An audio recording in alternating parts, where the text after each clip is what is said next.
Yeah, today was Denali National Park to Anchorage, Alaska. We get to stay at a little camping site here at the Harley-Davidson store. Look at that, free camping, pretty cool. About 250 miles today, 5,680 total miles from home, and anxious to see what the Seward area looks like tomorrow nearby. So I'm anxious to get out and explore a little bit, and I'll have additional footage tomorrow.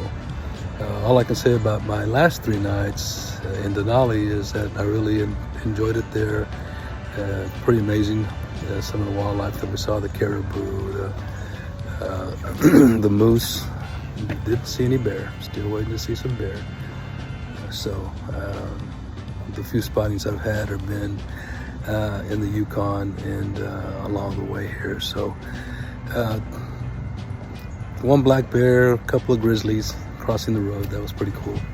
But maybe I'll see some more tomorrow as I drive over to Seward. Talk to you soon.